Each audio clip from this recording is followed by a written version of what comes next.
Hello students, welcome to Panchajanya IAS. ನಾನು ನವೀನ್ ಕುಮಾರ್. ಇವತ್ತಿನ the Hindu ಪತ್ರಿಕೆಯ ವಿಶ್ಲೇಷಣೆಗೆ ನಿಮಗೆಲ್ಲರಿಗೂ ಸ್ವಾಗತ. ನಿನ್ನೆ ಮೊನ್ನೆ ಹಾಗೂ ಭಾನುವಾರದ ಪತ್ರಿಕೆಯ ವಿಶ್ಲೇಷಣೆ ಬಾಕಿ ಇದೆ. ನನಗೆ ಆರೋಗ್ಯದ ಕೆಲವು ಸಮಸ್ಯೆಗಳಿಂದಾಗಿ ನಿನ್ನೆ ಮತ್ತೆ ಮೊನ್ನೆ ಅನಾಲಿಸಿಸ್ ಮಾಡಲಿಕ್ಕೆ ಆಗಿರಲಿಲ್ಲ. ಹಾಗಾಗಿ ಇವತ್ತು ನಾವು ಭಾನುವಾರದನ್ನ ಹಾಗೂ ಇವತ್ತಿನದನ್ನ ನೋಡ್ತೇವೆ. ನಾಳೆ ಸೋಮವಾರ, ನಾಡಿದ್ದು ಮಂಗಳವಾರ, ಹೀಗೆ ಒಂದು ಇವತ್ತಿನ ದಿನ, ಒಂದು ಹಿಂದಿನ ದಿನ ಹಾಗೆ ಮಾಡ್ಕೊತಾ ಉಳಿದಿರೋದನ್ನ ಮುಗಿಸ್ಬಿಡೋಣ. ಇವತ್ತು 10 ಹಾಗೂ 13ನೇ ದಿನಾಂಕದ ಪತ್ರಿಕೆ. 13 ಅಂತಂದ್ರೆ ಇವತ್ತು, 10 ಅಂದ್ರೆ ಭಾನುವಾರ. ಆವತ್ತಿನ ಮುಖ್ಯ ವಿಷಯಗಳನ್ನ ನೋಡ್ತಾ ಹೋಗೋಣ. Lok Sabha speaker has initiated the removal process of Allahabad high court judge Justice Yashwant Varma by forming 3-member inquiry committee after finding burned currency notes at his residence. ಈ ಒಂದು ಪ್ರಕರಣದ ಬಗ್ಗೆ ಬಹಳ ದಿನಗಳಿಂದ ನೀವು ನ್ಯೂಸ್ ಅಲ್ಲಿ ಕೇಳ್ತಾನೆ ಇರಬಹುದು. ಜಸ್ಟಿಸ್ ಯಶವಂತ್ ವರ್ಮಾ ಅವರ ಮನೆಯಲ್ಲಿ ಸುಟ್ಟ ಕರೆನ್ಸಿ ನೋಟ್ಗಳು ಪತ್ತೆಯಾಗಿತ್ತು. ಅದಾದ ನಂತರ ಅವರ ವಜಾ ಪ್ರಕ್ರಿಯೆಗೆ ಈಗ ಲೋಕಸಭಾ ಸ್ಪೀಕರ್ ಅವರು ಚಾಲನೆಯನ್ನು ನೀಡಿದ್ದಾರೆ. ಇದಕ್ಕೆ ಸಂಬಂಧಪಟ್ಟ ಹಾಗೆ 3 ಸದಸ್ಯರ ಸಮಿತಿಯನ್ನು ರಚಿಸಿದ್ದಾರೆ. ಇನ್ನು article 124, 217, 218 of the constitution provide the procedure and grounds for removal of judges of higher judiciary are proved misbehaviour or incapacity. ಸಂವಿಧಾನದ ವಿಧಿಗಳು 124, 217, 218 ಈ ಎಲ್ಲ ವಿಧಿಗಳ ಮೂಲಕ ಉನ್ನತ ನ್ಯಾಯಾಂಗದ ಹೈಕೋರ್ಟ್ ಇರಬಹುದು, ಸುಪ್ರೀಂ ಕೋರ್ಟ್ ಇರಬಹುದು, ಆ ನ್ಯಾಯಾಧೀಶರ ದುರ್ನಡತೆ ಅಥವಾ ಅವರು ಅಸಮರ್ಥರು ಅಂತ ಸಾಬೀತಾದಾಗ ಅವರನ್ನ ವಜಾಗೊಳಿಸಲಿಕ್ಕೆ ಮುಂದಾಗ್ತಾರೆ. ಅದಕ್ಕೆ ಸಂಬಂಧಪಟ್ಟಂತಹ ಆರ್ಟಿಕಲ್ಗಳು 124, 217, 218. ಹಾಗಾದ್ರೆ ಅವರು ವಜಾ ಮಾಡ್ಬೇಕಾದ್ರೆ ಏನೇನು ಮಾಡಬೇಕು, ಯಾವ ಪ್ರೊಸೆಸ್ಗಳನ್ನ ಫಾಲೋ ಮಾಡಬೇಕು, ಆ ವಿಧಾನಗಳು ಮತ್ತೆ ಆಧಾರಗಳನ್ನ ಈ ಒಂದು ಆರ್ಟಿಕಲ್ಗಳ ಅಂಡರ್ ಅಲ್ಲಿ ವಿವರಿಸಿದ್ದಾರೆ. ಇನ್ನು ಜಡ್ಜಸ್ ಇನ್ಕ್ವೈರಿ ಆಕ್ಟ್ 1968 ಇದೇನು ಮಾಡುತ್ತೆ, it lays down the legal process for investigating charges against judges including forming and inquiry committee before parliament votes on removal. ಅಂತಂದ್ರೆ ನ್ಯಾಯಾಧೀಶರ ವಿರುದ್ಧ ಆರೋಪಗಳನ್ನ ತನಿಖೆ ಮಾಡ್ಬೇಕಲ್ವಾ. ಮತ್ತೆ ಸಂಸತ್ತು ವಜಾಗೊಳಿಸುವುದಕ್ಕಿಂತ ಮತ್ತೆ ಮತ ಚಲಾಯಿಸಲಿಕ್ಕೆ ಇರುತ್ತೆ. ಮೊದಲು ನೋಡಿದ್ವಲ್ಲ 100 ಮೆಂಬರ್ಸ್, 50 ಮೆಂಬರ್ಸ್, ನೆನ್ಪು ಮಾಡ್ಕೊಳ್ಳಿ. ಅವರೆಲ್ಲ ಮತ ಚಲಾಯಿಸಬೇಕಾಗಿರುತ್ತೆ.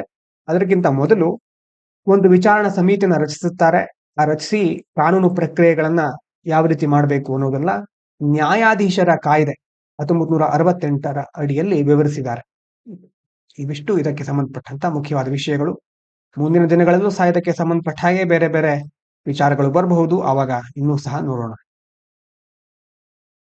ಇನ್ನು ಮುಂದಿನ ವಿಚಾರ, India's retail inflation fell to 1.55% in July 2025, the lowest since June 2017, mainly due to a sharp drop in food prices. ಕೆಲವು ದಿನಗಳ ಕಾಲ ಎಲ್ಲಾ ಆಹಾರ ಪದಾರ್ಥಗಳ ಬೆಲೆ ಏರಿಕೆ ಆಗ್ಬಿಟ್ಟಿತ್ತು ಹಲವಾರು ತಿಂಗಳುಗಳ ಹಿಂದೆ. ಈಗ ಶಾರ್ಪ್ ಡಿಕ್ರೀಸ್ ಆಗ್ತಾ ಇದೆ. ಇನ್ಫ್ಲೇಷನ್, ಹಣದುಬ್ಬರ 1.55ಕ್ಕೆ ಇಳಿದಿದೆ. ಜೂನ್ 2017ರ ನಂತರ ಇದೇ ಅತ್ಯಂತ ಕಡಿಮೆ ಮಟ್ಟ ಹಣದುಬ್ಬರದ್ದು. ಹಾಗಾಗಿ ಇದಕ್ಕೆ ಏನು ಕಾರಣ, ಮುಖ್ಯವಾಗಿ ಆಹಾರ ಪದಾರ್ಥಗಳ ಬೆಲೆಗಳಿದೆಯಲ್ವಾ, ಅದರಲ್ಲಿ ಆದಂತಹ ಇಳಿಕೆನೇ ಇದಕ್ಕೆ ಮುಖ್ಯವಾದ ಕಾರಣ. ಇನ್ನು consumer price index CPI measures changes in the prices of basket of goods and services and is the RBI's key tool for inflation targeting with a tolerance band of 2 to 6%. ಈ ಗ್ರಾಹಕ ಬೆಲೆ ಸೂಚ್ಯಂಕ ಅಂತ ಕರೀತಾರೆ. ಈ ಸೂಚ್ಯಂಕದ ಮೂಲಕ ಸರಕು ಸೇವೆಗಳಲ್ಲಿನ ಒಂದು ಬದಲಾವಣೆಗಳನ್ನ, ಬೆಲೆ ಯಾವ ರೀತಿ ಏರಿಳಿತ ಆಗ್ತಾ ಇದೆ ಅನ್ನೋದೆಲ್ಲ ಅಳಿತಾರೆ. ಮುಖ್ಯವಾಗಿ RBI, ನಮ್ಮ ರಿಸರ್ವ್ ಬ್ಯಾಂಕ್ ಇದೆಯಲ್ವಾ, ಅದು ಹಣದುಬ್ಬರವನ್ನ ನಿಯಂತ್ರಿಸಲಿಕ್ಕೆ ಈ ಕನ್ಸ್ಯೂಮರ್ ಪ್ರೈಸ್ ಇಂಡೆಕ್ಸ್ ಅನ್ನ ಮುಖ್ಯವಾಗಿ ಪ್ರಮುಖ ಸಾಧನವನ್ನಾಗಿ ಇಟ್ಕೊಳ್ಳುತ್ತೆ. ಮತ್ತೆ RBIನ ಸಹಿಷ್ಣುತಾ ಮಟ್ಟ ಅಂತಂದ್ರೆ ಇನ್ಫ್ಲೇಷನ್ ಯಾವ ಲೆವೆಲ್ ತನಕ ಹೋದ್ರೆ ಒಳ್ಳೇದು, ಅದು 4 ± 2. ನಿಮ್ಗೆ ಈ ತರ ಅಡ್ಡದಾಗ ಕಾಣಿಸ್ತಾ ಇರ್ಬೋದು, ಇಲ್ಲಿ ಕರೆಕ್ಟ್ ಆಗಿ ಬರ್ತೇನೆ ನೋಡಿ. 4 ± 2 ಅಂತ ಕರೀತಾರೆ. 2% ಅಂತಂದ್ರೆ 4 + 2 ಅಥವಾ 6% ತನಕ ಜಾಸ್ತಿ ಹೋಗಬಹುದು, ಅಥವಾ ಮಿನಿಮಮ್ 2%, 4 - 2 ಅಂತಂದ್ರೆ 2. ಈ ಒಂದು ರೇಂಜ್ ನಲ್ಲಿ ಇನ್ಫ್ಲೇಷನ್ ಇದ್ರೆ ಒಳ್ಳೇದು ಅಂತ RBI ಒಂದು ಮಟ್ಟವನ್ನ ಇಟ್ಕೊಂಡಿದೆ. ಅದು 2 to 6%, 2 ಇಂದ 6% ತನಕ ಇನ್ಫ್ಲೇಷನ್ ಇದ್ರೆ ಒಳ್ಳೇದು. ಈಗ ಅದಕ್ಕಿಂತ ಸ್ವಲ್ಪ ಕೆಳಗೆ ಬಂದಿದೆ ಇನ್ಫ್ಲೇಷನ್ ದರ. ಡಿಫ್ಲೇಷನ್ ಆದ್ರೆ ಏನು ಅಂತ ಕೊಟ್ಟಿದ್ದಾವೆ. Deflation in the key food items like cereals, pulses, spices and meat contributed to the fall, aided by strong agriculture supply and favourable economic condition. Deflation ಅಂತಂದ್ರೆ ಹಣದುಬ್ಬರ ಕುಸಿತವನ್ನ ಕಾಣೋದು. ಇಲ್ಲಿ ಮುಖ್ಯವಾಗಿ ಧಾನ್ಯಗಳು, ಬೇಳೆಕಾಳು, ಮಸಾಲೆ ಪದಾರ್ಥ, ಮಾಂಸ, ಪ್ರಮುಖ ಆಹಾರ ವಸ್ತುಗಳಲ್ಲಿ ಬೆಲೆ ಇಳಿಕೆ ಕಾಣ್ತಾ ಇದೆ. ಇದರಿಂದಾಗಿ ಹಣದುಬ್ಬರ ಕುಸಿತವನ್ನ ಕಂಡಿದೆ. ಅದೇ ರೀತಿ ಕೃಷಿ ಪೂರೈಕೆ, ಯಾವಾಗ ಪೂರೈಕೆ ಒಳ್ಳೆ ರೀತಿಲಿ ಇರುತ್ತೋ ಆವಾಗ ಡಿಮ್ಯಾಂಡ್ ಅನ್ನ ನಾವು ಚೆನ್ನಾಗಿ ಪೂರೈಸಬಹುದಲ್ವಾ. ಡಿಮ್ಯಾಂಡ್ ಸಪ್ಲೈ ಎರಡೂ ಸ್ವಲ್ಪ ಒಂದೇ ರೀತಿಯಲ್ಲಿ ಹೋಗ್ತಾ ಇದ್ದಾಗ ಒಂದು ಬೆಲೆ ಸಮತೋಲನಕ್ಕೆ ಬರುತ್ತೆ. ಪೂರೈಕೆ ಜಾಸ್ತಿ ಆದ್ರೆ ಬೆಲೆ ಇಳಿಲಿಕ್ಕೆ ಸಾಧ್ಯ ಇದೆ. ಹಾಗಾಗಿ ಕೃಷಿ ಪೂರೈಕೆ ಮತ್ತೆ ಆರ್ಥಿಕ ಪರಿಸ್ಥಿತಿ ಒಳ್ಳೆ ರೀತಿಯಲ್ಲಿ ನಡೀತಾ ಇರೋದ್ರಿಂದ ಇನ್ಫ್ಲೇಷನ್ ಕಡಿಮೆ ಆಗಿದೆ ಅಂತ ಇಲ್ಲಿ ಹೇಳ್ತಾ ಇದ್ದಾರೆ. ಮುಂದಿನ point, Supreme Court questioned the potentiality of abuse of section 152 of the Bharatiya Nyaya Samhita, which criminalizes acts endangering sovereignty, unity and integrity of India while hearing a case protecting journalists from coercive police action. ಅಂತಂದ್ರೆ ನಮ್ಮ ದೇಶದಲ್ಲಿ ಮೊದಲು ಸಹ ಒಂದು ಕಾಯ್ದೆ ಇತ್ತು, ದೇಶದ್ರೋಹ ಕಾಯ್ದೆ ಅಂತ. ಈಗ ಅದರ ಬದಲು BNS ನಲ್ಲಿ ಸೆಕ್ಷನ್ 152 ಇದೆ. ಇದು ಸಹ ಅದೇ ರೀತಿಯ ಒಂದು ಕ್ರಮಗಳನ್ನ ಕೈಗೊಳ್ಳಲಿಕ್ಕೆ ಮುಂದಾಗತ್ತೆ. ಅದರ ಅರ್ಥ ಈ ಒಂದು ಸೆಕ್ಷನ್ 152 ಅನ್ನ ದುರುಪಯೋಗ ಮಾಡಿಕೊಳ್ಳುವ ಸಾಧ್ಯತೆ ಇದೆ ಅಂತ ಸುಪ್ರೀಂ ಕೋರ್ಟ್ ಹೇಳ್ತಾ ಇದೆ. ಯಾವಾಗ ಅಂತಂದ್ರೆ, ಈಗ ಪತ್ರಕರ್ತರನ್ನ ಕೆಲವೊಂದ್ ಸಾರಿ ಯಾವುದೋ ಒಂದು ಪತ್ರಿಕೆಯಲ್ಲಿ ಸರ್ಕಾರದ ವಿರುದ್ಧ ಅವರು ಕೆಲವೊಂದು ವಿಚಾರಗಳನ್ನ ಹೇಳಿರ್ತಾರೆ. ಸರ್ಕಾರದ ವಿರುದ್ಧ ಬೇರೆ ಬೇರೆ ಹೇಳಿಕೆಗಳನ್ನ ಕೊಡೋದು, ಪ್ರಕಟಣೆಗಳನ್ನ ಹೊರಡಿಸೋದನ್ನ ಮಾಡಿರ್ತಾರೆ. ಆವಾಗ ರಾಜಕೀಯ ಪಕ್ಷಗಳು ಅಥವಾ ಅಧಿಕಾರದಲ್ಲಿರುವ ಪಕ್ಷ ಇದನ್ನೇ ಆಧಾರವಾಗಿ ಇಟ್ಟುಕೊಂಡು ತನ್ನ ಪಕ್ಷದ ವಿರುದ್ಧ ಅನ್ನೋದಕ್ಕಿಂತ ಬದಲು ಇದು ದೇಶದ್ರೋಹ ಅಂತ ಕನ್ಸಿಡರ್ ಮಾಡಿ ಅವರ ಮೇಲೆ ಬೇರೆ ಬೇರೆ ಕ್ರಮಗಳನ್ನ ಕೈಗೊಳ್ಳೋದನ್ನ ಮಾಡುತ್ತೆ. ಹೀಗಾಗಿ ಇದನ್ನ ಸೆಕ್ಷನ್ 152 ಅನ್ನ ದುರುಪಯೋಗ ಪಡಿಸಿಕೊಳ್ಳುವ ಸಾಧ್ಯತೆ ಇದೆ ಅಂತ ಸುಪ್ರೀಂ ಕೋರ್ಟ್ ಹೇಳ್ತಾ ಇದೆ. ಯಾಕಂತಂದ್ರೆ ಇದರಲ್ಲಿ ಬೇರೆ ಬೇರೆ ಸಾರ್ವಭೌಮತೆ, ಸಮಗ್ರತೆ, ಬೇರೆ ಬೇರೆ ಕೃತ್ಯಗಳನ್ನ ಅಥವಾ ನಮ್ಮ ದೇಶದ ಇಂಟಿಗ್ರಿಟಿಗೆ, ಯುನಿಟಿಗೆ ಧಕ್ಕೆ ತರುವ ಕೃತ್ಯಗಳನ್ನ ಅಪರಾಧ ಅಂತ ಪರಿಗಣಿಸ್ತಾರೆ. ಪ್ರಾಬ್ಲಮ್ ಏನು ಅಂತ ಕೆಳಗಡೆ ನೋಡಿ, section 152 of the BNS seen as replacing sedition law. ಮೊದಲು ದೇಶದ್ರೋಹದ ಕಾನೂನಿತ್ತು, ಅದರ ಬದಲು ಸೆಕ್ಷನ್ 152 ಬಂದಿದೆ ಈಗ. ಬಟ್ ರಿಟೇನ್ಸ್ ಬ್ರಾಡ್ ಟರ್ಮ್ಸ್, ಕೆಲವೊಂದು ಪದಗಳಿದೆ ಅಂತಂದ್ರೆ ಉದಾಹರಣೆಗೆ ನೋಡಿ, ಸಬ್ವರ್ಸಿವ್ ಆಕ್ಟಿವಿಟೀಸ್, ವಿಧ್ವಂಸಕ ಚಟುವಟಿಕೆಗಳು, ಎಂಡೇಂಜರ್ ಸಾವರ್ನಿಟಿ, ಸಾರ್ವಭೌಮತೆಗೆ ಅಪಾಯ, ಇಂಥ ಟರ್ಮ್ಗಳನ್ನ ಸ್ಪಷ್ಟಪಡಿಸಿಲ್ಲ ಅವರು. ಅಂತಂದ್ರೆ ಯಾವುದನ್ನ ಬೇಕಾದ್ರೂ ಅವರು ಸಾರ್ವಭೌಮತೆಗೆ ಅಪಾಯ ಅಥವಾ ವಿಧ್ವಂಸಕ ಚಟುವಟಿಕೆ ಅಂತ ಕನ್ಸಿಡರ್ ಮಾಡಬಹುದು. So it raising concerns over its ambiguity and possible misuse against free speech. ಹಾಗಾಗಿ ಅಭಿವ್ಯಕ್ತಿ ಸ್ವಾತಂತ್ರ್ಯದ ವಿರುದ್ಧ ಸರ್ಕಾರ ಇದನ್ನ ದುರುಪಯೋಗ ಪಡಿಸ್ಕೊಳ್ಬಹುದು ಅನ್ನುವಂತ ಕಳವಳ ವ್ಯಕ್ತ ಆಗಿದೆ. ಸರ್ಕಾರದ ವಿರುದ್ಧ ಏನನ್ನೇ ಹೇಳಿದ್ರು, ಏನನ್ನೇ ಪ್ರಕಟಪಡಿಸಿದ್ರು, ಆವಾಗ ಸಹ ಅದೊಂದು ವಿಧ್ವಂಸಕ ಚಟುವಟಿಕೆ ಅಂತ ಹೇಳಿ ಅವರ ಮೇಲೆ ಕ್ರಮ ಕೈಗೊಳ್ಳಬಹುದಲ್ವಾ ಅನ್ನುವಂತಹ ಒಂದು ಕಳವಳ ವ್ಯಕ್ತ ಆಗ್ತಾ ಇದೆ. ಅದೇ ರೀತಿ court reiterated that as per earlier rulings, restrictions on speech require a direct and imminent threat to sovereignty or security, and mere political dissent cannot be penalized.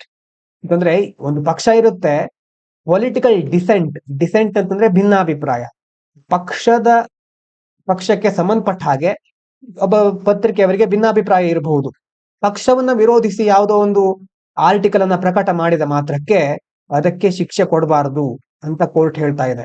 ಅವರು ಹೇಳಿರುವಂತದ್ದು, ಆ ಪ್ರಕಟಣೆ, ಅವರ ಯಾವುದೇ ಒಂದು ಮಾತಿರಬಹುದು, ಅದು ನಮ್ಮ ದೇಶದ ಸಾರ್ವಭೌಮತೆಗೆ ಅಥವಾ ಭದ್ರತೆಗೆ ನೇರ ಮತ್ತೆ ತಕ್ಷಣ, ಡೈರೆಕ್ಟ್ ಅಂಡ್ ಇಮಿನೆಂಟ್ ಥ್ರೆಟ್, ಆ ತರ ದೊಡ್ಡ ಮಟ್ಟದ ಅಪಾಯ ಇದ್ದಾಗ ಮಾತ್ರ ಅವರಿಗೆ ಶಿಕ್ಷೆ ವಿಧಿಸಬಹುದು.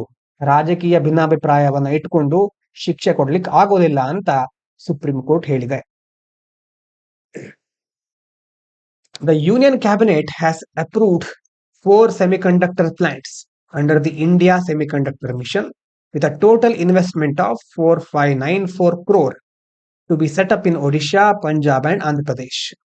4594 ಕೋಟಿ ಮೌಲ್ಯದ ಹೂಡಿಕೆಯನ್ನ ಮಾಡೋದ್ರ ಮೂಲಕ 4 ಸೆಮಿಕಂಡಕ್ಟರ್ ಘಟಕಗಳನ್ನ ಒಡಿಶಾ, ಪಂಜಾಬ್, ಆಂಧ್ರ ಪ್ರದೇಶದಲ್ಲಿ ಸ್ಥಾಪನೆ ಮಾಡಲಿಕ್ಕೆ ಕೇಂದ್ರ ಸಚಿವ ಸಂಪುಟ ಅನುಮೋದನೆಯನ್ನ ನೀಡ್ತಾ ಇದೆ. ಮುಖ್ಯವಾಗಿ ಇದು ಯಾವುದರಲ್ಲಿ ಬರುತ್ತೆ? India semiconductor mission. ಏನದು ಅಂತ ಮಿಷನ್ ಅಂತ ನೋಡೋದಾದ್ರೆ, it is a government initiative under the Digital India program. Digital India ಕಾರ್ಯಕ್ರಮದ ಅಡಿಯಲ್ಲಿ ತಂದಂತಹ ಒಂದು ಉಪಕ್ರಮ aimed at developing a sustainable semiconductor and display manufacturing ecosystem in India. ನಮ್ಮ ದೇಶದಲ್ಲೂ ಸಹ ಸೆಮಿಕಂಡಕ್ಟರ್ಗಳನ್ನ ಸುಸ್ಥಿರವಾಗಿ, ಅದ್ಭುತವಾಗಿ ತಯಾರಿಸಿ ಅದರಲ್ಲಿ ಸ್ವಾವಲಂಬನೆ ಸಾಧಿಸಬೇಕು, ಡಿಸ್ಪ್ಲೇ ತಯಾರಿಕಾ ವ್ಯವಸ್ಥೆಗಳು ಇನ್ನಷ್ಟು ಅಭಿವೃದ್ಧಿ ಆಗಬೇಕು ಅನ್ನುವಂಥ ಗುರಿಯನ್ನ ಇಟ್ಕೊಂಡು ಈ ಒಂದು ಮಿಷನ್ ಅನ್ನ ಕೈಗೊಂಡಿದ್ದಾರೆ. Supporting projects through incentives and infrastructure. ಇದಕ್ಕೆ ಉತ್ತೇಜನಗಳನ್ನ ಕೊಡ್ತಾರೆ, ಇನ್ಸೆಂಟಿವ್ಗಳನ್ನ, ಮತ್ತೆ ಇನ್ಫ್ರಾಸ್ಟ್ರಕ್ಚರ್ ಸಪೋರ್ಟ್ ಕೊಡೋದ್ರ ಮೂಲಕ ಯೋಜನೆಗೆ ಬೆಂಬಲವನ್ನ ನೀಡ್ತಾ ಇದ್ದಾರೆ. ಏನು ಸೆಮಿಕಂಡಕ್ಟರ್ ಅಂತಂದ್ರೆ? This are the materials electrical conductivity between conductors and insulators. ನಿಮಗೆ ಫಿಸಿಕ್ಸ್ ನಲ್ಲಿ ಅಥವಾ ಬೇಸಿಕ್ ಸೈನ್ಸ್ ಅಲ್ಲಿ ನೀವು ಕೇಳಿರಬಹುದು. ಕಂಡಕ್ಟರ್ಗಳು ಕಂಪ್ಲೀಟ್ ಆಗಿ ತಮ್ಮ ಮೂಲಕ ವಿದ್ಯುತ್ ಪ್ರವಾಹವನ್ನ ಹರಿಲಿಕ್ಕೆ ಬಿಡುವಂತಹ ವಸ್ತುಗಳು. ಇನ್ಸುಲೇಟರ್ಗಳಂತಂದ್ರೆ ತಮ್ಮ ಮೂಲಕ ವಿದ್ಯುತ್ ಪ್ರವಾಹವನ್ನ ಹರಿಲಿಕ್ಕೆ ಬಿಡೋದೇ ಇಲ್ಲ. ಕಂಪ್ಲೀಟ್ ಇನ್ಸುಲೇಟ್ ಮಾಡೋದು ಅಂತ ಹೇಳ್ತೀವಲ್ವಾ, ಅದ್ರ ಮೂಲಕ ಎಲೆಕ್ಟ್ರಿಸಿಟಿ ಪಾಸ್ ಆಗೋದಿಲ್ಲ.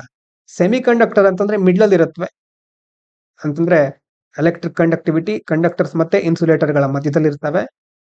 ಇದನ್ನ ಮುಖ್ಯವಾಗಿ ಇಂಥ ಸೆಮಿ ಕಂಡಕ್ಟರ್ಗಳನ್ನ ಎಸೆನ್ಷಿಯಲ್ ಎಲೆಕ್ಟ್ರಾನಿಕ್ ಕಂಪೋನೆಂಟ್ಸ್, ಉದಾಹರಣೆಗೆ ಡಯೋಡ್ಸು, ಟ್ರಾನ್ಸಿಸ್ಟರು, ಮೈಕ್ರೋಚಿಪ್ಸು, ಮತ್ತೆ ಅದೇ ರೀತಿ ಕನ್ಸ್ಯೂಮರ್ ಎಲೆಕ್ಟ್ರಾನಿಕ್ಸ್ ಇಂದ ಡಿಫೆನ್ಸ್ ತನಕ ದೊಡ್ಡ ಮಟ್ಟದಲ್ಲಿ ಇವುಗಳನ್ನ ಉಪಯೋಗ ಮಾಡ್ತಾರೆ.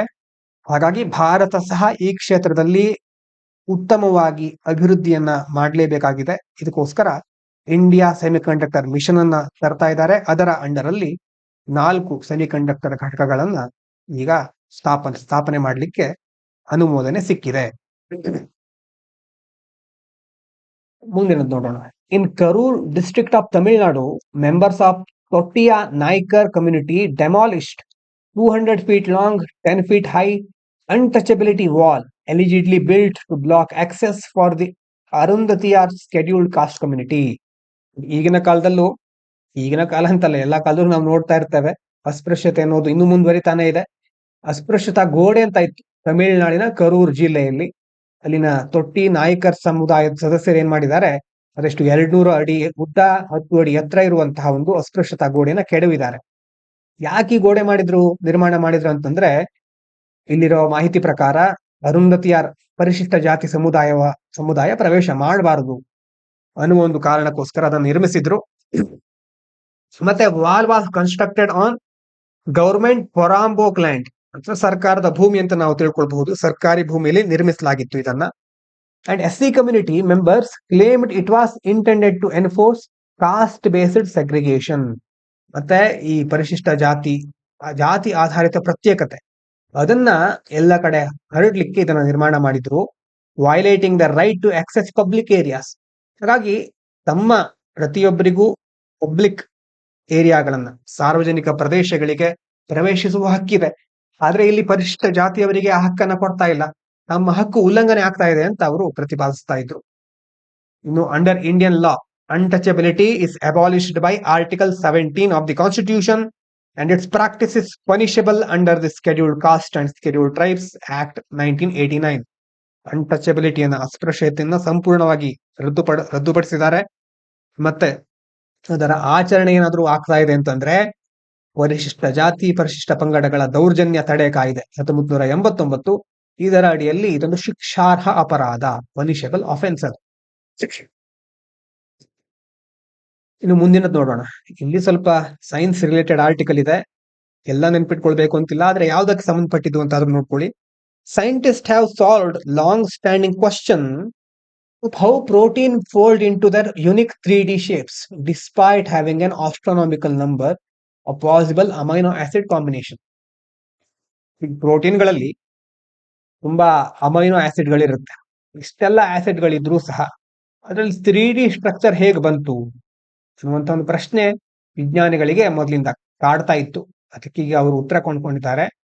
ಅಂತಂದ್ರೆ confirming that protein cores are more resistant to change than previously thought. ಅಂತಂದ್ರೆ ಮೊದಲು ಪ್ರೋಟೀನ್ಗಳು ಬಹಳ ಬೇಗ ಬದಲಾಗಬಹುದು ಅಂತ ಅಂದ್ಕೊಂಡಿದ್ರು, ಆದ್ರೆ ಅಷ್ಟು ಸುಲಭವಾಗಿ ಪ್ರೋಟೀನ್ ಸ್ಟ್ರಕ್ಚರ್ ನ ಬದಲು ಮಾಡ್ಲಿಕ್ಕೆ ಆಗೋದಿಲ್ಲ ಅನ್ನೋದು ಇಲ್ಲಿ ಅವ್ರು ಹೇಳ್ತಾ ಇರೋದು. ಮತ್ತೆ ಪ್ರೋಟೀನ್ ಫೋಲ್ಡಿಂಗ್ ಇದೆಯಲ್ವಾ, ಫೋಲ್ಡ್ ಆಗಿರೋದು 3D ಸ್ಟ್ರಕ್ಚರ್ ನಲ್ಲಿ, it is driven by largely by the hydrophobic effect. Hydro ಅಂತಂದ್ರೆ ನಿಮ್ಗೆ ಗೊತ್ತಿರಬಹುದು ಜಲ ಅಥವಾ ಹೈಡ್ರೋಜನ್ ಅಂದ್ರೆ ಜಲಜನಕ ಅಂತ ಹೇಳ್ತಾರೆ. ಹೈಡ್ರೋ ಅಂತಂದ್ರೆ ನೀರಿಗೆ ಸಂಬಂಧಪಟ್ಟಿದ್ದು. ಫೋಬಿಕ್ ಮತ್ತೆ ಫಿಲಿಕ್ ಅಂತ ಎರಡು ಟರ್ಮ್ ಬರುತ್ತೆ. ಫೋಬಿಯಾ ಅಂತ ಕೇಳಿರ್ತೀರಿ ನೀವು, ಅಂತಂದ್ರೆ ಭಯ, ಅದರಿಂದ ದೂರ ಇರೋದು. ಫಿಲಿಕ್ ಅಂತಂದ್ರೆ ಲವ್, ಲವ್ ಅಂತಂದ್ರೆ ಇಷ್ಟ ಆಗುವಂತ ಗುಣ. ಫಿಲಾಸಫಿ ಅಂತ ಹೇಳ್ತಾರೆ. ಫಿಲಾಸಫಿ ಅಂತಂದ್ರೆ ವಿಸ್ಡಮ್, ಜ್ಞಾನದ ಬಗ್ಗೆ ಇರುವಂತಹ ಒಂದು ಪ್ರೀತಿ. ಅಲ್ಲಿ ಫಿಲ್ ಅಂತಂದು ಲವ್ ಅನ್ನೋದನ್ನ ಹೇಳುತ್ತೆ. ಇಲ್ಲಿ ಫಿಲಿಕ್ ಅಂತಂದ್ರೆ ಲವ್, ಯಾವುದಕ್ಕೆ ಸಂಬಂಧಪಟ್ಟಿದ್ದು? ಹೈಡ್ರೋಫಿಲಿಕ್, ನೀರಿನ ಅಂಶಕ್ಕೆ ಸಂಬಂಧಪಟ್ಟಂತಹ ಒಂದು ಪ್ರೀತಿ. ಪ್ರೀತಿ ಅಂತಂದ್ರೆ ನೀರಿನ ಒಂದು ಅಂಶದ ಕಡೆ ಇದು ಹೆಚ್ಚು ಆಕರ್ಷಿತವಾಗುತ್ತೆ. ಪ್ರೋಟೀನ್ ನಲ್ಲೂ ಹೇಗಿದೆ, ಹೈಡ್ರೋಫೋಬಿಕ್ ಅಂತಿದೆ, ಹೈಡ್ರೋಫಿಲಿಕ್ ಅಂತಿದೆ. ಹೈಡ್ರೋಫೋಬಿಕ್ ಎಫೆಕ್ಟ್ ಇಂದ hydrophobic amino acid cluster inside, ಒಳಗಡೆ ಅಮೈನೋ ಆಸಿಡ್ಗಳು ಒಂದು ಕ್ಲಸ್ಟರ್ ಆಗಿ ಇದು ಬಿಡುತ್ತವೆ. And hydrophilic one stay outside, ಯಾವುದು ನೀರಿಗೆ ಹೆಚ್ಚು ಆಕರ್ಷಿತವಾಗುತ್ತಲ್ಲ ಅದೆಲ್ಲ ಹೊರಗಡೆ ಇದು ಬಿಡುತ್ತೆ. ಇದು ಎರಡರಿಂದಾಗಿ, ಎರಡು ಮುಖ್ಯವಾದ ಕಾರಣದಿಂದಾಗಿ ಸ್ಟ್ರಕ್ಚರ್ ಸ್ಟೇಬಲ್ ಆಗಿರುತ್ತೆ. ಅಷ್ಟು ಸ್ಟೇಬಲ್ ಆಗಿರೋದ್ರಿಂದಾನೇ ನಾವು ಬದುಕಲಿಕ್ಕಾಗಿರೋದು. ಯಾವಾಗ ಪ್ರೋಟೀನ್ ಕರೆಕ್ಟ್ ಆಗಿ ನಮ್ಮ ದೇಹದಲ್ಲಿ ಕ್ರಿಯೇಟ್ ಆಗ್ತಾ ಇರುತ್ತೋ, ಪ್ರತಿ ಸೆಲ್ ನಲ್ಲೂ ಪ್ರೋಟೀನ್ ಕ್ರಿಯೇಟ್ ಆಗ್ತಾ ಇರುತ್ತೆ, ಅದು ಆ ಸೆಲ್ಲಿನ ಇಡೀ ಸ್ಟ್ರಕ್ಚರ್ಗೆ ಒಂದು ಉತ್ತಮವಾದ ಭದ್ರತೆಯನ್ನು ಕೊಡುತ್ತೆ. ಅದಾದ್ಮೇಲೆ ಸೆಲ್ನ ಎಲ್ಲಾ ಒಂದು ಮುಖ್ಯವಾದ ವಿಷಯಗಳನ್ನ ಸರಿಯಾಗಿ ನಡೆಸಲಿಕ್ಕೆ ಹೆಲ್ಪ್ ಮಾಡುತ್ತೆ. ಹೀಗೆ ಎಲ್ಲಾ ಹಂತದಲ್ಲೂ ನಮ್ಗೆ ಹೆಲ್ಪ್ ಮಾಡುತ್ತೆ. ಇನ್ನು experimental test showed that many amino acid sequences in the protein core can still maintain function, explaining evolutionary flexibility and aiding fields like synthetic biology and medicine. ಮುಖ್ಯವಾಗಿ ಏನ್ ಹೇಳ್ತಾ ಇದ್ದಾರೆ ಇಲ್ಲಿ, ಈಗ ಪ್ರೋಟೀನ್ ಒಳಗಡೆ ಈ ಎಕ್ಸ್ಪೆರಿಮೆಂಟ್ ಇಂದ ಏನ್ ಗೊತ್ತಾಗುತ್ತದೆ ಅಂತಂದ್ರೆ, ಸ್ವಲ್ಪ ನಿಮ್ಗೆ ಎಕ್ಸ್ಟ್ರಾ ಪಾಯಿಂಟ್ ಅಂತ ಅನ್ಸಬಹುದು, ಅದು ಸ್ವಲ್ಪ ಒಂದ್ಸರಿ ಕೇಳ್ಕೊಳ್ಳಿ. ಮೆನಿ ಅಮೈನೋ ಆಸಿಡ್ ಸೀಕ್ವೆನ್ಸ್, ತುಂಬಾ ಸೀಕ್ವೆನ್ಸ್ ಗಳಿದೆ, ಅದರ ಅನುಕ್ರಮ ಸ್ಟಿಲ್ ಮೇಂಟೈನ್ ಫಂಕ್ಷನ್ ಅಂತಂದ್ರೆ ತಮ್ಮ ಕಾರ್ಯಗಳನ್ನ ಸರಿಯಾಗಿ ನಿರ್ವಹಿಸ್ತಾ ಇರುತ್ತವೆ. ಇದರಿಂದ ಏನು ಗೊತ್ತಾಗತ್ತೆ ಅಂತಂದ್ರೆ ಎವಲ್ಯೂಷನರಿ ಫ್ಲೆಕ್ಸಿಬಿಲಿಟಿ, ಅಂತಂದ್ರೆ ವಿಕಸನ ಆಗ್ತಾ ಇದ್ದ ಹಾಗೆ ಅದರಲ್ಲಿ ಫ್ಲೆಕ್ಸಿಬಿಲಿಟಿ ಬರ್ತಾ ಹೋಗ್ತಾ ಇದೆ.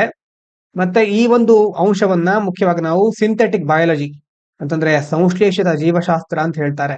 ಈಗ ಲ್ಯಾಬ್ ಗಳಲ್ಲಿ ಯೂಸ್ ಮಾಡ್ತೇವಲ್ವಾ, ಆ ಒಂದು ಫೀಲ್ಡ್ ಗಳಲ್ಲಿ ಮೆಡಿಸಿನ್ ತಯಾರು ಮಾಡಬೇಕಾದ್ರೆ ಈ ಒಂದು ಗುಣವನ್ನ ಬಳಸ್ಕೊಳ್ತಾರೆ. ಈ ಒಂದು ಅಂಶಗಳನ್ನ ಬಳಸ್ಕೊಂಡು ಹೆಚ್ಚು ಅಭಿವೃದ್ಧಿಯನ್ನ ಮಾಡ್ಲಿಕ್ಕೆ ಸಾಧ್ಯ ಆಗುತ್ತೆ. ಮುಂದಿನ ವಿಚಾರ, Ukrainian president Vladimir Zelensky stated that Ukraine will not give up any land to Russia in exchange for peace, ahead of a planned August 15 summit between US President Donald Trump, Russian President Vladimir Putin in Alaska. August 15ಕ್ಕೆ ನಮ್ಮ ದೇಶದ ಸ್ವಾತಂತ್ರ್ಯ ದಿನದ ಆ ಒಂದು ಸಂದರ್ಭದಲ್ಲಿ, ಅದಕ್ಕೆ ಅಂತಲ್ಲ, ಆ ಕಡೆ ಅವರು ಟ್ರಂಪ್ ಅವರು ಹಾಗೂ ಪುಟಿನ್ ಅವರು ಶೃಂಗಸಭೆ ಅಂತಂದ್ರೆ ಮೀಟಿಂಗ್ ನಡೆಸಲಿಕ್ಕಿದ್ದಾರೆ ಆಗಸ್ಟ್ 15ರಂದು. ಹಾಗಾಗಿ ಇದಕ್ಕೆ ಸಂಬಂಧಪಟ್ಟ ಹಾಗೆ ಝೆಲೆನ್ಸ್ಕಿ ಏನ್ ಹೇಳ್ತಾ ಇದ್ದಾರೆ, ಶಾಂತಿಯ ಬದಲಾಗಿ ತಾವು ಯಾವುದೇ ಭೂಮಿಯನ್ನ ರಷ್ಯಾಕ್ ಬಿಟ್ಕೊಡೋದಿಲ್ಲ, ಶಾಂತಿ ಸ್ಥಾಪನೆ ಅಂತ ಹೇಳ್ತಾ ನಮ್ಮ ಭೂಮಿಯನ್ನು ಅವರು ಕಸಿದುಕೊಳ್ಳಿಕ್ಕೆ ನಾವು ಬಿಡೋದಿಲ್ಲ ಅಂತ ಝೆಲೆನ್ಸ್ಕಿ ಹೇಳ್ತಾ ಇದ್ದಾರೆ. Zelensky emphasised that any peace related decisions made without Ukraine involvement are effectively decisions against Ukraine, insisting the war cannot be ended without its consent. ಉಕ್ರೇನ್ನ ಭಾಗವಹಿಸುವಿಕೆ ಇಲ್ಲದೆ, ಉಕ್ರೇನ್ನ ಪಾಲ್ಗೊಳ್ಳುವಿಕೆ ಇಲ್ಲದೆ ಯಾವುದೇ ನಿರ್ಧಾರ ತೆಗೆದುಕೊಂಡ್ರೆ ಅದು ಉಕ್ರೇನ್ ವಿರುದ್ಧದ ನಿರ್ಧಾರ ಅಂತ ಝೆಲೆನ್ಸ್ಕಿ ಹೇಳ್ತಾ ಇದ್ದಾರೆ. ಮತ್ತೆ ಉಕ್ರೇನ್ ಒಪ್ಪಿಗೆ ಇಲ್ಲದೆ ಯುದ್ಧವನ್ನ ಕೊನೆಗೊಳಿಸ್ಲಿಕ್ಕೆ ಆಗೋದಿಲ್ಲ ಅಂತ ಸಹ ಅವರು ಪ್ರತಿಪಾದಿಸ್ತಾ ಇದ್ದಾರೆ. Ongoing negotiation between Russia and Ukraine, supported by international allies, repeatedly failed to yield a sustainable peace agreement with large scale Russian attacks continuing since February 2022. ಈ ಕಡೆ ರಷ್ಯಾ ದೊಡ್ಡ ಮಟ್ಟದಲ್ಲಿ ದಾಳಿ ನಡೆಸ್ತಾನೆ ಇದೆ. ಹಾಗಾಗಿ ಎಷ್ಟೋ ಮಿತ್ರ ರಾಷ್ಟ್ರಗಳ ಬೆಂಬಲದ ಜೊತೆ ಈ ಒಂದು ಮಾತುಕತೆಯನ್ನ ಒಂದು ಹಂತಕ್ಕೆ ತೆಗೆದುಕೊಂಡು ಬಂದು ಶಾಂತಿ ಸ್ಥಾಪನೆ ಮಾಡೋಣ ಅಂತ ತುಂಬಾ ದೇಶಗಳು ಕಾಯ್ತಾ ಇದೆ. ಆದ್ರೆ ರಷ್ಯಾ ಕೇಳ್ತಾ ಇಲ್ಲ, ಹಾಗಾಗಿ ಶಾಂತಿ ಸ್ಥಾಪನೆ ಆಗ್ತಾ ಇಲ್ಲ. ಇನ್ನು ಒಂದು ಆರ್ಟಿಕಲ್ ನೋಡೋಣ, ಭಾನುವಾರ ಬಂದಂತಹ ಆರ್ಟಿಕಲ್ ಆಗಿತ್ತಿದು ಎಐ ಬಗ್ಗೆ. How AI reshaping India's IT sector. ನಮ್ಮ ಐಟಿ ಸೆಕ್ಟರ್ ಅನ್ನ ಎಐ ಹೇಗೆ ಬೇರೆ ರೂಪಕ್ಕೆ ತೆಗೆದುಕೊಂಡು ಹೋಗ್ತಾ ಇದೆ. ಕಾಂಟೆಕ್ಸ್ಟ್ ಅಂತಂದ್ರೆ ಯಾಕೆ ಸುದ್ದಿ ಇದೆ ಇದು ಅಂತಂದ್ರೆ, TCS ಸುದ್ದಿ ಕೇಳಿರಬಹುದು ನೀವು, ಟಾಟಾ ಕನ್ಸಲ್ಟೆನ್ಸಿ ಸರ್ವಿಸ್, ನಮ್ಮ ದೇಶದ ಲಾರ್ಜೆಸ್ಟ್ ಐಟಿ ಕಂಪನಿ ಅದು. ಅದೇನ್ ಅನೌನ್ಸ್ ಮಾಡಿದೆ ಅಂತಂದ್ರೆ ಪುವರ್ ರೆವೆನ್ಯೂ ಫೋರ್ಕಾಸ್ಟ್, ಮುಂದಿನ ದಿನಗಳಲ್ಲಿ ರೆವೆನ್ಯೂ ತುಂಬಾ ಇಳಿಬಹುದು, ಆದಾಯ ಇಳಿಬಹುದು. ಇದರಿಂದ ಅವ್ರೇನ್ ಪ್ಲಾನ್ ಮಾಡ್ಕೊಂಡಿದ್ದಾರೆ, to remove 12,000 employees, especially experienced ones, ಅನುಭವಿ ಇರುವವರನ್ನೇ 12,000 ಜನರನ್ನ ಕೆಲಸದಿಂದ ತೆಗೆದು ಹಾಕುವ ಸಾಧ್ಯತೆಗಳನ್ನ ಮುಂದಿಟ್ಟಿದ್ದಾರೆ. This reflects bigger shift happening in India's IT sector. ಈಗ ಈ ಕಂಪನಿ ಮಾತ್ರ ಅಲ್ಲ, ಬೇರೆ ಬೇರೆ ಕಂಪನಿಗಳು ನಿಧಾನವಾಗಿ ಈ ಒಂದು ಕ್ರಮಕ್ಕೆ ಮುಂದಾಗ್ತಾ ಇವೆ. ಹಾಗಾದ್ರೆ ಏನಾಗ್ತಾ ಇದೆ?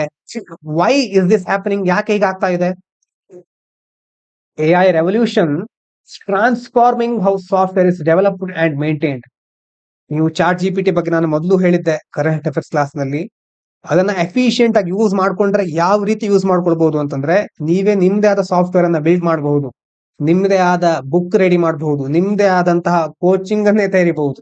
ಅಷ್ಟು ದೊಡ್ಡ ಸಾಮರ್ಥ್ಯ ಇದೆ ಅದಕ್ಕೆ. ನೀವು ನಮ್ಮನ್ನ ಅಂತಂದ್ರೆ ಯಾವುದೋ ಬೇರೆ ಬೇರೆ ಎಡಿಟೋರಿಯಲ್ ಅನಾಲಿಸಿಸ್ ಅನ್ನ ಅಥವಾ ಯಾವುದೋ ಬೇರೆ ಇಂಡಸ್ಟ್ರಿಗಳನ್ನ ಡಿಪೆಂಡ್ ಆಗುವ ಅವಶ್ಯಕತೆನೇ ಇಲ್ಲ.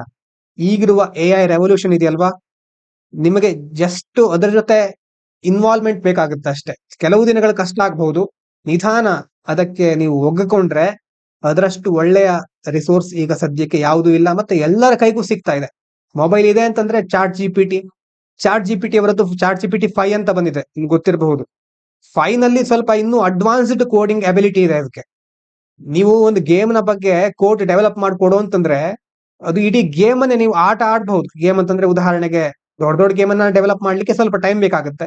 ಮೊದಲೆಲ್ಲ ನೀವು ಸ್ನೇಕ್ ಗೇಮ್ ಅಂತ ನೋಡಿರಬಹುದು, ಟೆಟ್ರಿಸ್ ಅಂತ ಒಂದು ಗೇಮ್ ಇರ್ತಾ ಇತ್ತು. ಬಾಕ್ಸ್ ಬರೋದು ಮೇಲ್ಗಡೆಯಿಂದ, ಎಲ್ಲ ಒಂದೇ ಲೈನ್ ಬಂದ ತಕ್ಷಣ ಮಾಯ ಆಗೋದು. ಇಂತಹ ಗೇಮ್ಗಳನ್ನ ಅದು ಕೆಲವೇ ನಿಮಿಷಗಳಲ್ಲಿ, ಸೆಕೆಂಡ್ಗಳಲ್ಲಿ ರೆಡಿ ಮಾಡಿ ನೀವೇ ಆಡುವ ರೀತಿಯಲ್ಲಿ ಅವಕಾಶ ಮಾಡಿಕೊಡುತ್ತೆ. ಇದೆಲ್ಲ ಏನೂ ಅಲ್ಲ, ಇಂತಹ ಗೇಮ್ಗಳೆಲ್ಲ ಏನೂ ಅಲ್ಲ, ಇದಕ್ಕಿಂತ ಜಾಸ್ತಿ ಡೆವಲಪ್ಮೆಂಟ್ ಮಾಡಬಹುದು. ಹೇಗೆ ಮೊದಲು ಕೋಡಿಂಗ್ಗೋಸ್ಕರ ತುಂಬಾ ಜನ ಇರ್ತಾ ಇದ್ರೋ, ಅವ್ರಿಗೆ ಜಾಸ್ತಿ ಹಣ ಕೊಡಬೇಕಾಗಿತ್ತು, ಎಲ್ಲವನ್ನ ಈ AI ಕ್ಷಣಾರ್ಧದಲ್ಲಿ ಮಾಡ್ಬಿಡ್ತಾ ಇದೆ. ಹಾಗಾಗಿ IT ಕಂಪನಿಯಲ್ಲಿ ಇರೋರಿಗೆ ಸ್ವಲ್ಪ ಈಗ ಭಯ ಸ್ಟಾರ್ಟ್ ಆಗಿದೆ ಅಂತಂದ್ರೆ ನಮ್ಮ ದೇಶದಲ್ಲಿ ಅದರಲ್ಲಿ ಜಾಸ್ತಿ. ಯಾಕಂದ್ರೆ ನಾವು ಕ್ಲೈಂಟ್ಗಳನ್ನ ಅವಲಂಬಿಸಿದ್ದೇವೆ. ಕ್ಲೈಂಟ್ಗಳಂತಂದ್ರೆ ನಾವು ಸಪೋರ್ಟ್, ನಮ್ದೇ ಪ್ರಾಡಕ್ಟ್ ಬೇಸ್ಡ್ ಕಂಪನಿಗಳು ಬಹಳ ಕಡಿಮೆ, ನಾವು ಜಾಸ್ತಿ ಸರ್ವಿಸ್ ಬೇಸ್ಡ್ ಕಂಪನಿಗಳು. ಕ್ಲೈಂಟ್ಗಳು ಬೇರೆ ದೇಶದಲ್ಲಿ ಇರ್ತಾರೆ, ಆ ಕ್ಲೈಂಟ್ಗಳು ಏನ್ ಹೇಳ್ತಾರೆ, ಕಾಸ್ಟ್ ಕಡಿಮೆ ಮಾಡಿ ಅಂತ ಹೇಳ್ತಾ ಇರ್ತಾರೆ. ಕಾಸ್ಟ್ ಕಡಿಮೆ ಮಾಡ್ಬೇಕು ಅಂತಂದ್ರೆ ಒಂದೋ ಇರುವವರನ್ನ ಕೆಲಸದಿಂದ ತೆಗೆದು ಹಾಕೋದು, ಅಥವಾ ಇರುವವ್ರ ಹತ್ರ ಜಾಸ್ತಿ ದುಡಿಸ್ಕೊಳ್ಳೋದು. AI ಬಂದ್ಮೇಲೆ ಇರುವವ್ರನ್ನ ಸಹ ತೆಗೆದು ಹಾಕಬಹುದು, ಮತ್ತೆ ಜಾಸ್ತಿ AI ಹತ್ರ ದುಡಿಸ್ಕೊಳ್ಬಹುದು. AI ಹೆಚ್ಚು ಕೆಲಸ ಮಾಡುತ್ತೆ.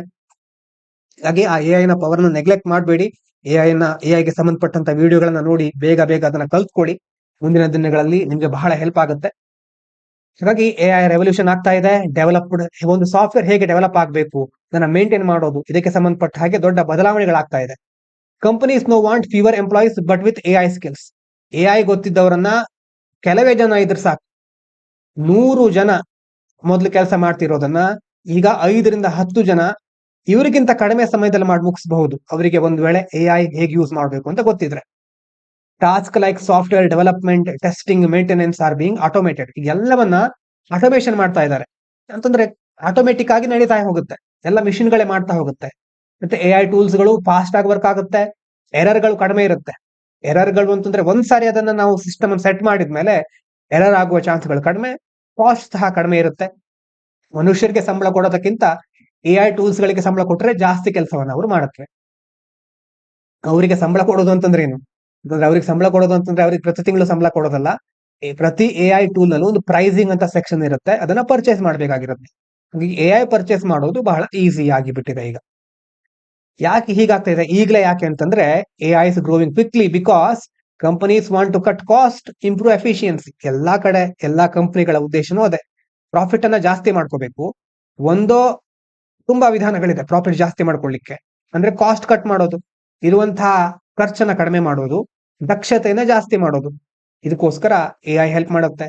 Tools like AI powered coding assistant, code generation, bug detection, already boosting productivity. ಈಗ ನೀವು ಕೋಡಿಂಗ್ ಬಗ್ಗೆ ತಿಳ್ಕೊಂಡಿದ್ದೀರೋ ನನಗೆ ಗೊತ್ತಿಲ್ಲ, ಆದ್ರೆ ಈಗಿರುವಂತಹ ಟೂಲ್ಗಳೆಲ್ಲ ಹೇಗೆ ಕೋಡಿಂಗ್ ಮಾಡೋದು, ಅದ್ರ ಬಗ್ಗೆ ಕೋಡ್ ಜನರೇಟ್ ಮಾಡೋದು, ಅದರಲ್ಲಿ ಏನಾದ್ರು ತಪ್ಪಿದ್ರೆ ಹುಡ್ಕೋದು, ಬಗ್ ಡಿಟೆಕ್ಷನ್, ಇದೆಲ್ಲ ತುಂಬಾ ಎಫಿಷಿಯಂಟ್ ಆಗಿ ಮಾಡುತ್ತವೆ. AI in software testing reduces errors and improve speed. Testing ನಲ್ಲೂ ಸಹ ಎರರ್ ಗಳನ್ನ ಕಡಿಮೆ ಮಾಡಿ ಸ್ಪೀಡ್ ಇಂಪ್ರೂವ್ ಮಾಡುತ್ತೆ. ಹೀಗಾದಾಗ ಏನಾಗುತ್ತೆ, this makes traditional jobs less necessary. ಯಾಕಂದ್ರೆ ಇಷ್ಟು ದಿನ ತುಂಬಾ ವ್ಯಕ್ತಿಗಳದನ್ನ ಮಾಡ್ತಾ ಇದ್ರು, ಅವರ ಅವಶ್ಯಕತೆ ಈಗ ಇರೋದಿಲ್ಲ. ಹೀಗಾಗಿ routine IT work, coding, testing, maintenance, ಇದಕ್ಕೆಲ್ಲ ಡಿಮ್ಯಾಂಡ್ ಇಳಿತಾ ಹೋಗುತ್ತೆ. Less demand for human labour. ತುಂಬಾ ವ್ಯಕ್ತಿಗಳ ಅವಶ್ಯಕತೆ ಇರೋದಿಲ್ಲ, ತುಂಬಾ ಕೆಲಸಗಾರರನ್ನ ಕೋಡಿಂಗು, ಟೆಸ್ಟಿಂಗು, ಮೇಂಟೆನೆನ್ಸ್ಗೆ ನೇಮಕ ಮಾಡೋ ಅವಶ್ಯಕತೆ ಇರೋದಿಲ್ಲ. ಹಾಗಾದ್ರೆ ಕಂಪನಿಗಳಿಗೆ ಏನ್ ಬೇಕು ಈಗ? They need people skilled in AI, not just traditional IT. ಮೊದಲು ಕೋಡಿಂಗ್ ಬಂದಿದ್ರೆ ಸಾಕಾಗ್ಬಿಟ್ಟಿತ್ತು, ಎಲ್ಲಾದ್ರೂ ಒಂದ್ ಕಡೆ ಡೆವಲಪರ್ ಜಾಬ್ ಆಗ್ಬಿಡ್ಬಹುದು, ಫ್ರಂಟ್ ಎಂಡ್, ಬ್ಯಾಕ್ ಎಂಡ್ ಅಂತೆಲ್ಲ ಇರ್ತಾ ಇತ್ತು. ಅಲ್ಲೆಲ್ಲ ಹೋಗಿ ಯಾವ್ದೊಂದು ಜಾಬ್ ಅನ್ನ ಗಳಿಸ್ಕೊಳ್ತಾ ಇದ್ರು. ಆದ್ರೆ ಅಷ್ಟು ಸಾಕಾಗೋದಿಲ್ಲ ಈಗ, ಅದನ್ನ AI ಸಹ ಮಾಡುತ್ತೆ.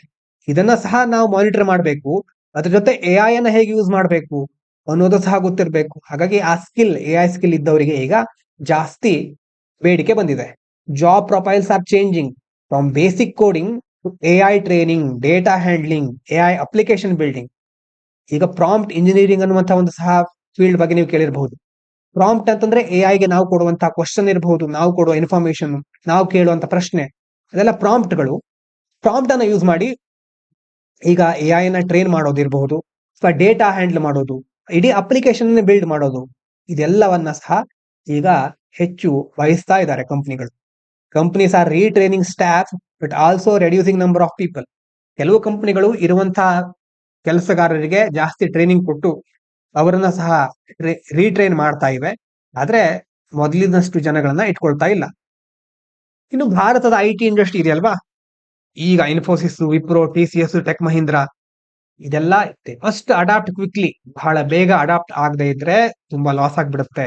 Future success depends on upskilling work force in AI ಗೆ ಸಂಬಂಧಪಟ್ಟ ಸ್ಕಿಲ್ ಬೆಳೆಸ್ಕೊಳ್ತಾ ಇದ್ರೆ ಮುಂದಿನ ದಿನಗಳಲ್ಲಿ ದೊಡ್ಡ ಮಟ್ಟದ ಅಪಾಯ ಎದುರಾಗಬಹುದು, ರಿಸ್ಕ್ ಎದುರಾಗಬಹುದು. Offering specialised AI based service globally. ಯಾವಾಗ AI ಸ್ಕಿಲ್ ಇರುತ್ತೋ ಆವಾಗ AI ಸರ್ವಿಸ್ ಗಳನ್ನ ಕೊಡ್ಲಿಕ್ಕೆ ನಾವು ಸಾಧ್ಯ ಆಗುತ್ತೆ. Instead of being replaced by AI, India must use AI to offer better, faster, cheaper IT solution. AI ಇಂದ ರಿಪ್ಲೇಸ್ ಆಗೋ ಬದಲು AI ಅನ್ನೇ ಯೂಸ್ ಮಾಡಿಕೊಂಡು ಅದರಿಂದ ಒಳ್ಳೆಯ, ಇನ್ನಷ್ಟು ಬೆಟರ್ ಆಗಿರುವಂತಹ, ಇನ್ನಷ್ಟು ವೇಗವಾಗಿ, ಇನ್ನಷ್ಟು ಕಡಿಮೆ ದರದಲ್ಲಿ IT ಸೊಲ್ಯೂಷನ್ ಗಳನ್ನ ಕೊಡ್ಲಿಕ್ಕೆ ನಾವು ಮುಂದಾಗಬೇಕು. ಹಾಗಾಗಿ ಏನು ಮೆಸೇಜು ಈ ಆರ್ಟಿಕಲ್ ಇಂದ ನಮ್ಗೆ ತಿಳಿಯೋದು ಅಂತಂದ್ರೆ, AI is not just tech upgrade.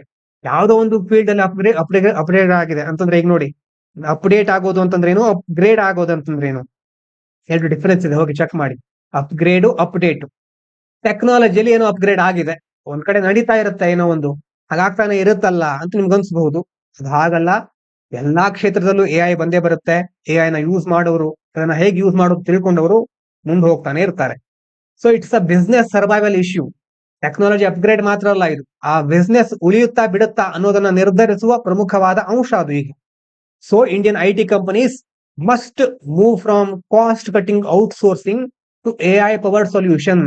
ಮೊದಲೆಲ್ಲ ಕಾಸ್ಟ್ ಕಟ್ ಮಾಡ್ಲಿಕ್ಕೆ ಬೇರೆ ಬೇರೆ ಔಟ್ಸೋರ್ಸಿಂಗ್ ಮಾಡ್ತಾ ಇದ್ರು, ಈಗ AI ಪವರ್ಡ್ ಸೊಲ್ಯೂಷನ್ ಗಳ ಕಡೆ ಮುಖ ಮಾಡುವ ಸಮಯ ಬಂದಿದೆ. Be partners in innovation, not just service providers. ಕೇವಲ ಸರ್ವಿಸ್ ಪ್ರೊವೈಡರ್ ಮಾತ್ರ ಆಗಿರೋದಲ್ಲ, ಇನೋವೇಷನ್ ನಲ್ಲಿ ಪಾರ್ಟ್ನರ್ಗಳಾಗೋದು. If India adapts well, it can remain the tech factory of the world. ಒಂದು ವೇಳೆ tech factory of the world ಅಂತ ಕರೀತಾರೆ, ಯಾಕಂತಂದ್ರೆ ನಮ್ಮ ದೇಶದಿಂದ ಎಷ್ಟೋ ದೇಶಗಳಲ್ಲಿ ಸಾಫ್ಟ್ವೇರ್ ಉದ್ಯಮಿಗಳಿರಬಹುದು, ಉದ್ಯೋಗಿಗಳು ಹೋಗಿ ಕೆಲಸವನ್ನು ಹುಡ್ಕೊಂಡಿದ್ದಾರೆ. ಬಹುತೇಕ ಎಂಪ್ಲಾಯೀಸ್ ಗಳು ಇರೋದು ನಮ್ಮ ದೇಶದಲ್ಲಿ, ದೊಡ್ಡ ದೊಡ್ಡ ಕಂಪನಿಗಳ ಸಿಇಒಗಳು ನಮ್ಮ ದೇಶದವರು. ಹೀಗೆ ಯಾವಾಗ ನಾವು ಒಳ್ಳೆ ರೀತಿಯಲ್ಲಿ ಅಡಾಪ್ಟ್ ಆಗ್ತೇವೋ ಇದಕ್ಕೆ, ಆವಾಗ ನಾವು ಟೆಕ್ ಫ್ಯಾಕ್ಟರಿ ಆಗಿ ಉಳಿತೇವೆ. ಇದು ಇಲ್ಲಿ ನಮಗೆ ಸಿಗುವಂತಹ ಒಂದು ದೊಡ್ಡ ಸಂದೇಶ. ಇವತ್ತಿನ ಕ್ವಶನ್ ಗಳನ್ನು ನೋಡ್ತಾ ಹೋಗೋಣ. With reference to the constitutional and legal provisions for the removal of judges of higher judiciary in India, consider the following statements. Article 124, 217, 218 of Constitution deal with removal of process of judges for proved misbehavior or incapacity. ಹೌದಾ? Correct ಇದೆಯಾ? ಇದು correct ಇದೆ. Judges Inquiry Act 1968 provides for formation of an inquiry committee before Parliament can vote a judge's removal. ಹೌದಾ? ಇದನ್ನು ಸರಿ ಇದೆಯಾ? ನಿಮ್ಗೆ ಅನಿಸ್ತಾ ಇದೆಯಾ? ಇದು ಸಹ ಕರೆಕ್ಟ್ ಇದೆ. ಮೂರನೇದು ನೋಡಿ, process of removal of high court judge can be initiated only by the chief justice of India. Removal of high court judge, ಈ ಪ್ರಕ್ರಿಯೆ ಆರಂಭ ಆಗೋದು, ಇನಿಷಿಯೇಟ್ ಮಾಡ್ಲಿಕ್ಕೆ ಸಾಧ್ಯ ಇರೋದು ಚೀಫ್ ಜಸ್ಟಿಸ್ ಆಫ್ ಇಂಡಿಯಾ, ಮುಖ್ಯ ನ್ಯಾಯಮೂರ್ತಿಗಳಿಂದ ಮಾತ್ರ ಸಾಧ್ಯ ಅಂತ ಹೇಳ್ತಾ ಇದ್ದಾರೆ. ಅದು ತಪ್ಪು. ಯಾಕಂತಂದ್ರೆ ಈಗ MPs ಗಳು ವೋಟ್ ಮಾಡಬೇಕು, ಆಮೇಲೆ ಲೋಕಸಭಾ ಸ್ಪೀಕರ್ ಅವರು ಇನಿಷಿಯೇಟ್ ಮಾಡ್ತಾರೆ. ಹಾಗಾಗಿ ಮೂರನೇ ಸ್ಟೇಟ್ಮೆಂಟ್ ರಾಂಗ್. ಯಾವ ಎಷ್ಟು ಕರೆಕ್ಟ್ ಅಂತ ಕೇಳಿದ್ದಾರೆ, ಬಿ ಓನ್ಲಿ 2 ಕರೆಕ್ಟ್. ಮುಂದಿನದು ನೋಡಿ, with reference to retail inflation in India consider the following statements. Retail inflation rate 1.55%, below Reserve Bank India's tolerance band for inflation targeting. ಅಲ್ವಾ, ನಮ್ಮ ಟಾಲರೆನ್ಸ್ ಬ್ಯಾಂಡ್ ನೆನಪಾಗ್ತಾ ಇದೆಯಾ? 4 ± 2 ಅಂತ ಹೇಳಿದ್ವಿ. 2, 4, 6 ಇಷ್ಟು ಒಂದು ರೇಂಜ್ ಅಲ್ಲಿ ಇದ್ರೆ ಅದು ಟಾಲರೆನ್ಸ್ ಬ್ಯಾಂಡ್. ಹೀಗಾಗಿ 1.55 ಅನ್ನೋದು 2 ಗಿಂತ ಕಡಿಮೆ ಇದೆ. It's below the tolerance band. Consumer price index used by RBI as the key measure for inflation targeting. ಹೌದಾ? ಡಿಫ್ಲೇಷನ್ ಫುಡ್ ಐಟಮ್ಸ್ ಅಂತಂದ್ರೆ ಏನು? Price have fallen compared to the previous period. ಹೌದಾ? ಮೊದಲಿನ ಬೆಲೆಗಿಂತ ಈಗ ಮತ್ತೆ ಬೆಲೆ ಕುಸಿತವನ್ನ ಕಂಡಿದ್ರೆ ಅದು ಡಿಫ್ಲೇಷನ್. ಹಾಗಾಗಿ ಎಲ್ಲಾ ಸ್ಟೇಟ್ಮೆಂಟ್ಗಳು ಕರೆಕ್ಟ್ ಇದರಲ್ಲಿ. ಮುಂದಿನ ನೋಡಿ, ಮುಂದಿನ question, with reference to section 152 of the Bharatiya Nyaya Sanhita consider the following statement. It criminalizes acts that endanger the sovereignty, unity and integrity of India. It considered a replacement for earlier sedition law. As per the Supreme Court's reiterated view, it can be applied to penalize political dissent even without direct threat to sovereignty. ಹೌದಾ? ಇಲ್ಲಿ ಇವನ್ without ಅಂತ ಕೊಟ್ಟಿದ್ದಾರೆ. ಮೂರನೇದು incorrect. ಯಾಕಂತಂದ್ರೆ court ಏನ್ ಹೇಳಿದೆ, ಯಾವಾಗ ದೇಶಕ್ಕೆ ಇಮಿನೆಂಟ್ ಥ್ರೆಟ್ ಡೈರೆಕ್ಟ್ ಆಗಿರುತ್ತೋ ಆವಾಗ ಮಾತ್ರ ಪಿನಲೈಸ್ ಮಾಡಬಹುದು, ಶಿಕ್ಷೆ ಕೊಡಬಹುದು, ಶಿಕ್ಷಾ ಅಪರಾಧ. ಜಸ್ಟ್ ಪೊಲಿಟಿಕಲ್ ಡಿಸೆಂಟ್ ಇದ್ರೆ ಶಿಕ್ಷೆ ಕೊಡಬಾರ್ದು ಅಂತ ಹೇಳ್ತಾ ಇದೆ. 1 ಮತ್ತು 2ನೇದು ಕರೆಕ್ಟ್. ಇನ್ನು, in the context of Indian constitutional and statutory provisions, which of the following best explains why the untouchability wall in Karur district was illegal? ಯಾಕೆ ಇಲ್ಲೀಗಲ್ ಅದು? ಆಪ್ಷನ್ ಬಿ ಇದಕ್ಕೆ ಕರೆಕ್ಟ್ ಆದ answer. It violated the constitutional abolition of untouchability and fell under offences punishable by the SC/ST Prevention of Atrocities Act 1989. ಈ ಒಂದು ಕಾಯ್ದೆಯ ವಿರುದ್ಧ ಹೋಗುತ್ತೆ ಇದು ಅಂತ ವಾಲ್ಗಳು. ಹಾಗಾಗಿ ನಮ್ಮ ಕಾನ್ಸ್ಟಿಟ್ಯೂಷನ್ ಅಲ್ಲೂ ಅನ್ಟಚಬಿಲಿಟಿಯನ್ನು ಅಬಲಿಷ್ ಮಾಡಿದ್ದಾರೆ. ಹಾಗಾಗಿ ಅದರ ವಿರುದ್ಧ ಸಹ ಒಂದು ಅನ್ಟಚಬಿಲಿಟಿ ವಾಲ್ ಅನ್ನು ಕನ್ಸಿಡರ್ ಮಾಡಬಹುದು. ಹಾಗಾಗಿ ಅದು ತಪ್ಪು ಅಂತ ಈ ಮೂಲಕ ನಾವು ತಿಳ್ಕೊಳ್ಬಹುದು. ಇವಿಷ್ಟು ಇವತ್ತಿನ ಮುಖ್ಯವಾದ ವಿಚಾರಗಳು. ಎಲ್ಲರಿಗೂ ಧನ್ಯವಾದಗಳು. ಇದು ಪಾಂಚಜನ್ಯ IAS.